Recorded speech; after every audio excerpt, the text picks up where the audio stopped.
সেনাপতি হলো।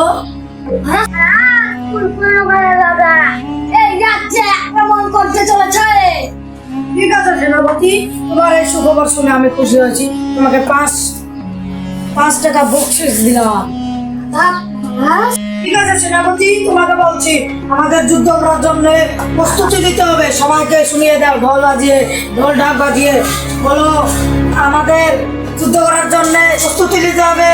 সবাই শুনে রেখো, এই কথাটা বলে দেবেন।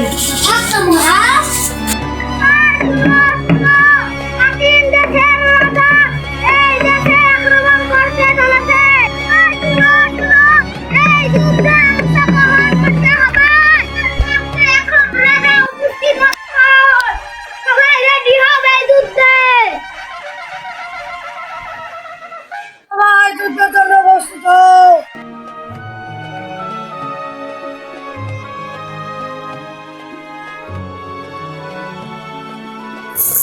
সেনাপতি মহারাজ, সবাইকে বলে দাও ভিন দেশের রাজা বালেশ্বর আমাদের এই হস্তিনাপুরে আক্রমণ করতে চলেছে। যাও চলো, আমাদের ওই ভিন দেশের রাজা আমাদের সুন্দর হস্তিনাপুরে আক্রমণ করবে।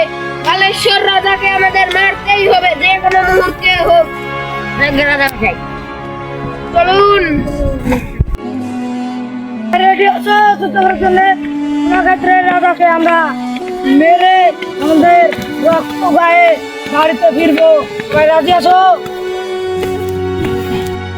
ওই দেখো ভিন দেশের রাজা বালেশ্বর আমাদের দেশে আক্রমণ করবে, সেই জন্য এগিয়ে আসছে।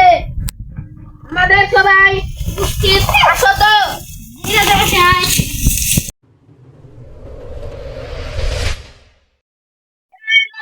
থেকে বালেশ্বর তুমি যদি ফিরে যেতে পেরেছো, তাহলে আমার নামও হস্তিনাপুরের কুম্ভকর্ণ নয়। আমিও বলছি তোমরা যদি এই রাজ্যের থেকে যদি ফিরতে পারো বালেশ্বর রাজা। এর জন্য প্রস্তুত।